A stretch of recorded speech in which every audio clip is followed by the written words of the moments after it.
Welcome. In this video, I'm going to show you how I'm doing rack effect parallel mixing with an analog mixer. So here, what I have done is, instead of plugging my guitar into one effect processor and the other effect processor and another effect processor and that effect processor into another effect processor and then to my interface, that would be serial processing. I'm going into a mixer so I can do parallel mixing, but I can also do serial mixing with the mixer. And this type of mixing allows me to keep my dry signal analog and just bring in the effects and mix in the effects in a variety of ways. It gives way more flexibility than I would have if I were to go from one effect processor to the next. So another benefit of that is that if you do plug into one processor and serially connect them, you're going through multiple analog to digital, digital to analog conversions, one for each processor, and your dry signal doesn't remain analog. So here it's like an analog through buzzword. Here, what I'm doing is my guitar is going into a, this is going to be the signal, my signal chain I'm going to describe right now. It's kind of a little bit complicated and a little bit much. You don't have to do it this way, but this is just a way that I've done it that sounds good for me. So I'm going first into a Kingsley Page TS tube boost, which is serving as kind of a preamp at first.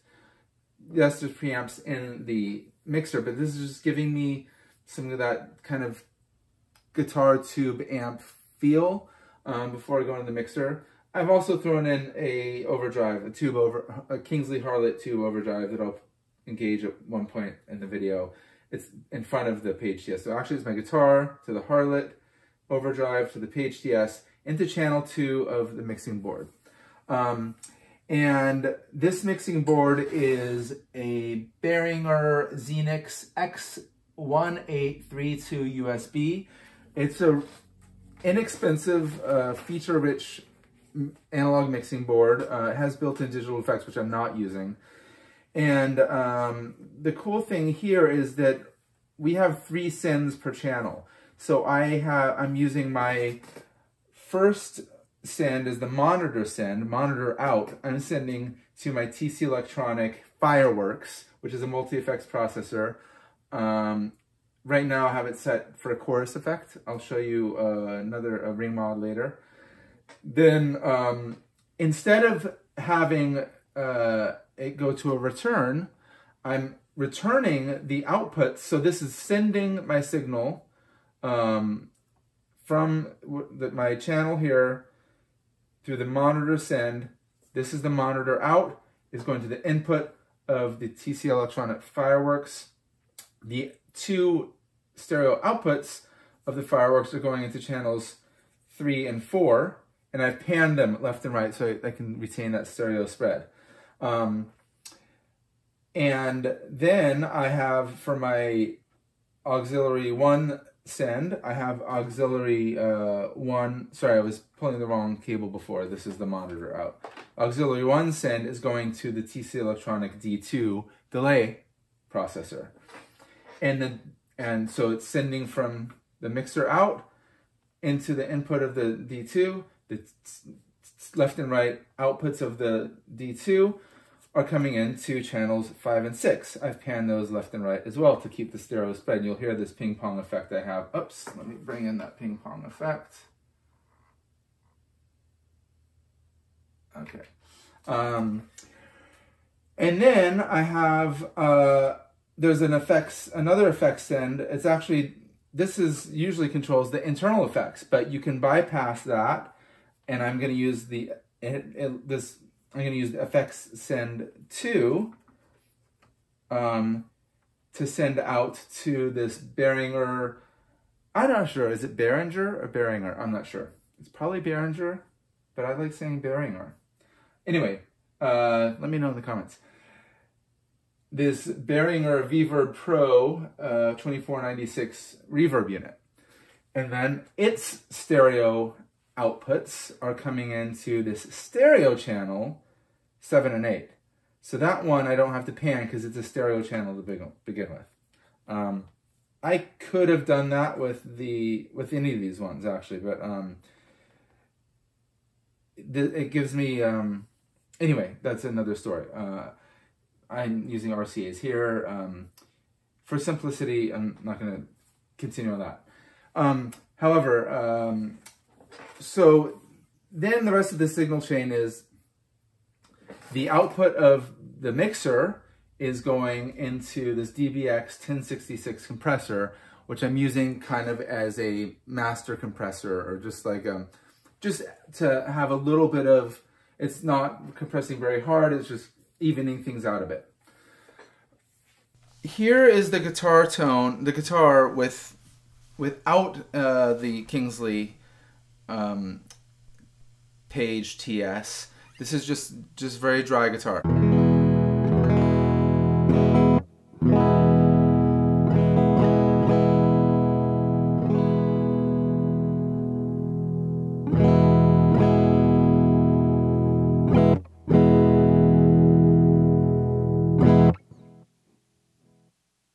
Here's engaging the Page TS, it just gives it a little more flavor.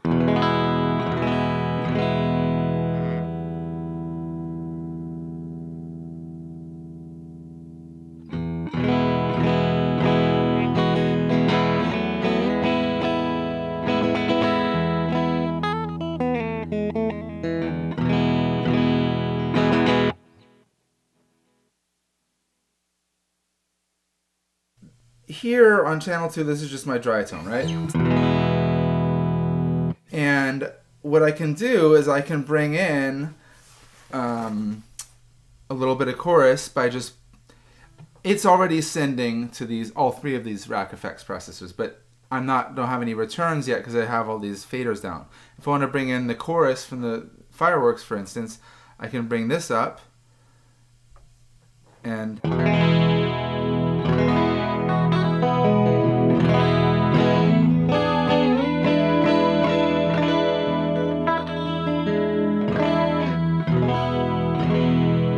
so now I have a mixture of my analog dry guitar in channel 2, and I'm bringing in the affected guitar through channels 3 and 4, which is going through digital conversion. Of course, all these effects have digital conversion, but I'm retaining some of the analog signal, my analog dry signal, and I can mix how much of the dry signal and the wet signal I want.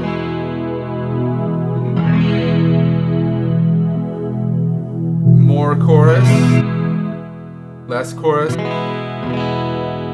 no chorus. So then I can also, here I can bring in some reverb.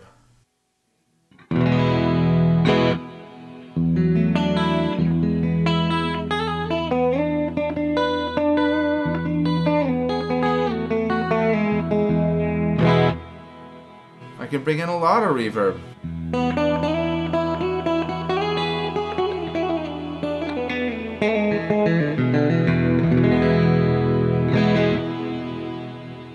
And I can adjust the reverb however much I want. So this is running these effects in parallel, so the effects aren't running into each other. It's they're like on parallel tracks. Whereas in series, you're running one effect into the other. But I can do series through this mixing board as well. I'll show you in a minute. But now, I'm going to show you the delay. I want to bring in the delay as these two channels. I have a little ping pong going on.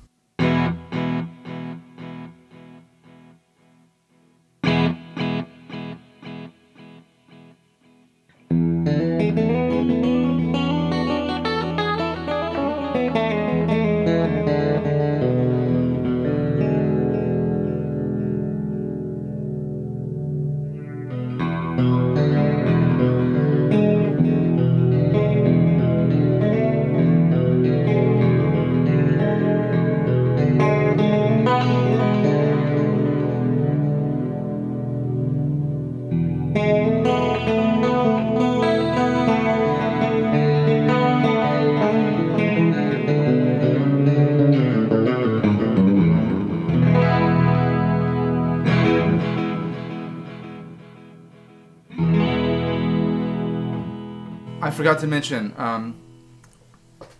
after the DBX 1066 compressor, its outputs are going into these Hornet preamps, and those outputs are going into channels 3 and 4 of the Mo2 interface. Channels 3 and 4 are on the back. They don't have a preamp. So instead of going from the DBX compressor right into the built-in preamps of the Mark of the Unicorn M4, I'm bypassing the built-in preamps of this, instead using these higher quality preamps, these what's it called? Useful Arts Hornet. It's a really nice, it's actually built into a guitar pedal enclosure. They're really nice mic pre's, and they have a color option. I'm not using the color right now because I'm trying to keep a really clean sound. But these pre's are way better than the pre's in the Mo2. However, I do have my the mic that's picking up my voice, going into a mic pre on the front of the Mo2, and I'm going to be mixing that in and out of the video. Just to explain the rest of that signal chain. So,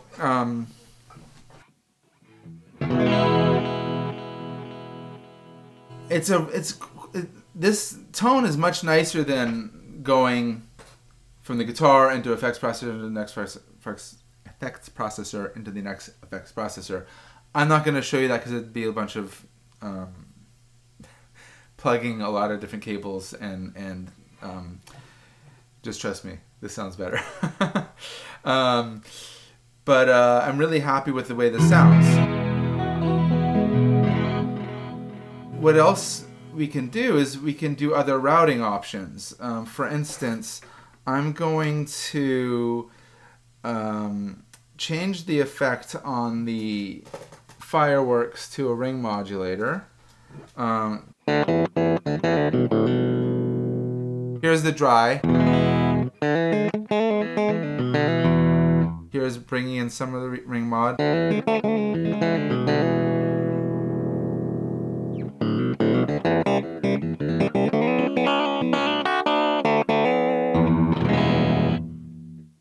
It's not the most pleasant effect, and it's not great for chords, but it's kind of a very strange effect that I like for melodies sometimes.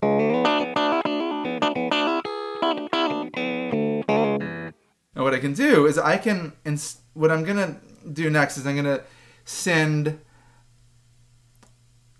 instead of sending, like I've been default sending my dry guitar to all three of them, I'm gonna not send the dry guitar to the D2 delay, but I'm gonna send the TC Electronic Fireworks, which is the ring mod right now. I'm gonna send the ring mod to the delay. So only the wet ring mod sound is gonna have repeats, but the dry won't have repeats. And that sounds basically like they're going to bring in the delay. That's going to sound like this. You hear those repeats are totally wet. They're totally wet with ring mod, with no dry. Now I'm going to send, but have the dry just have reverb. So that I can have the dry with reverb and the ring mod effect with delay, and I get this.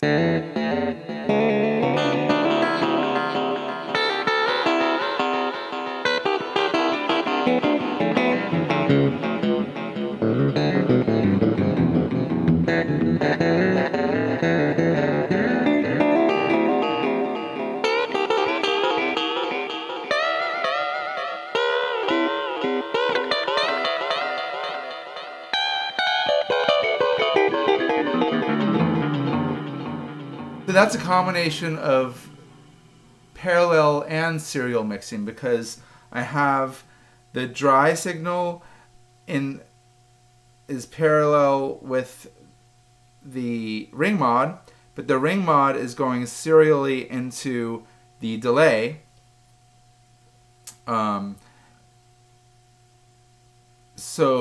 and we can do any combination of these things. I mean, it's effectively going serially into the delay. It's still parallel mixing, but I can choose kind of the signal path, the routing, by using the sends on the different effects. That's something you can't do when you're if you just use the returns and the auxiliary returns. But instead of sending the effects out into the returns, I'm sending into channels themselves, and then that lets me do more with those channels, with those returns. Having them go into channels rather than the auxiliary returns gives you more options, including you can EQ. I could just, for instance, here I can apply an EQ. I'm going to turn off the ring rod. I'm just going to have the delay. Oh, hold on. That didn't work because I'm only sending it from the ring rod. So let me send the dry to the delay.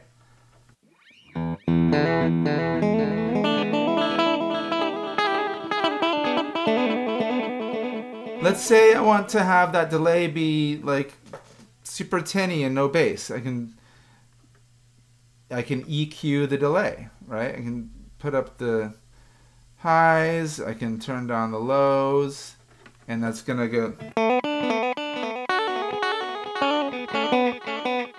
You hear the quality of the delay change. Of course, I can apply filters of the delay and the delay unit itself, but it gives you kind of on-the-fly options to do stuff like that. And I'm gonna put that EQ back to neutral here.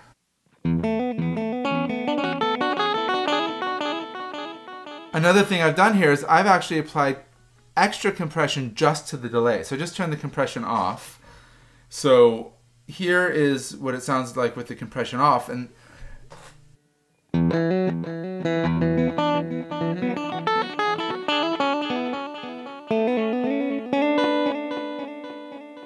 the reason why I apply compression to just the delay is just to fatten up those repeats and make them thicker.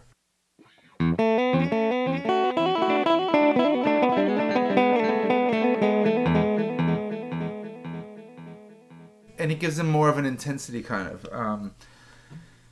Yes, I already have a compressor on the whole mix, or the coming off the mixer. That's just to even things out a bit. But this kind of helps, adding additional compression just to the delay helps that delay become really intense, which I like. I wouldn't do that on reverb because unless I'm going for a specific effect, compression, a lot of compression on a reverb can get a little bit too mushy. So that's some of the extra capability you can have by using a standard analog mixer to do your parallel mixing with rack effects. You know, the EQ, the compression, the extra sends. You can do self-oscillation if you're very careful. You don't want to mess up your ears, but you can do some cool tricks. I'm not going to get into that. Anyway, I had came to this solution because I was looking, I have these rack effects, and I was looking for a way to utilize them and retain the quality of my sound, because plugging right into them I was losing quality with all that analog to digital and digital to analog conversions happening. And I was looking first at, there's rack mount line mixers, which are made for using, you know, rack effects, but in the budget level of those, they often only had one auxiliary send, and not nearly as many options, and cost even more than this whole mixer costs. So, and I already had this mixer, I use this with my band, so I thought, oh, why don't I just try this mixer? And then I realized when I was going through and plugging it in, this gives me so much more options than just a standard, you know, 1-unit rack mount line mixer. Of course, it takes up a lot of space, and I'm using basically most of the mixer just for these 3 effects. But it's okay. I don't need it for something else, and I have another mixer for other things. And for me, this is a good solution, and it gives me a lot of flexibility. Anyway, here's just, I'll do some more playing, just so you get a sound, you can hear the sound of these effects.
Now I'll engage the Harlot overdrive.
That has only the dry with the delay.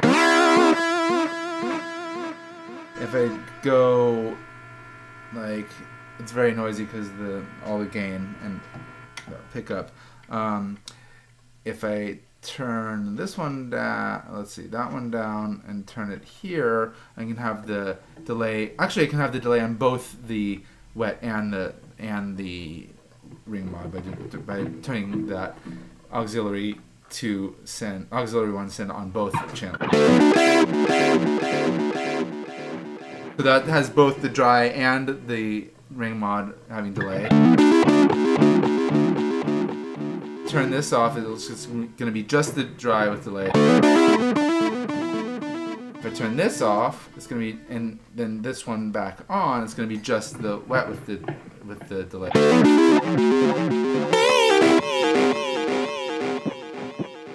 So you can see the possibilities of routing, which I think is pretty cool here. So anyway, I know not everybody likes ring mod, so I'm going to go back here to... Not everybody likes chorus either, I should say.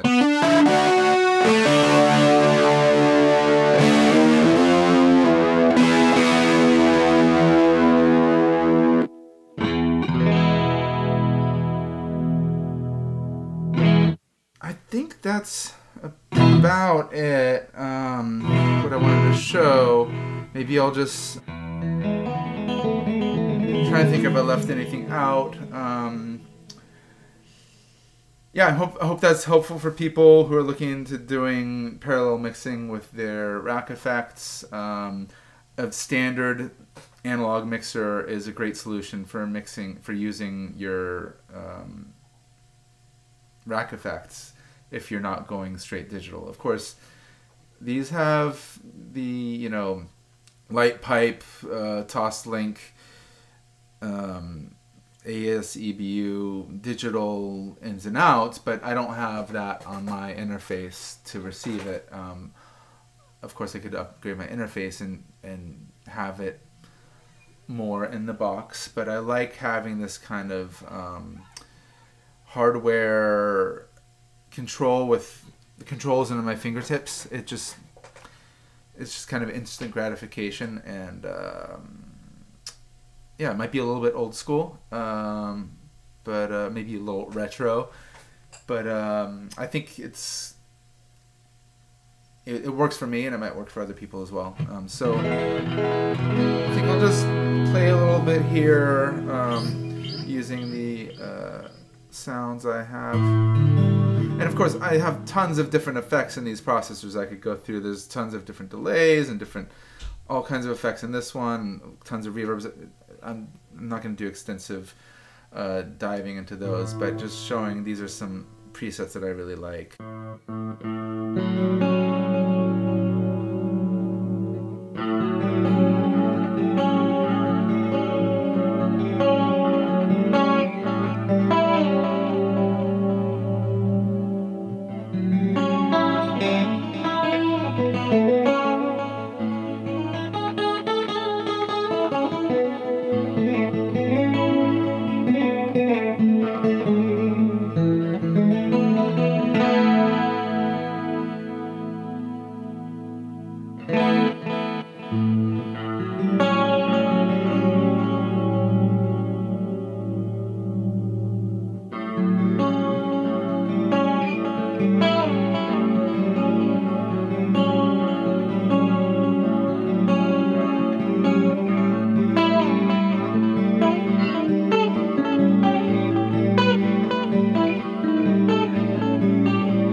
Thank you. And if you enjoyed this video, please click like and subscribe to my channel for more interesting music gear and music related things.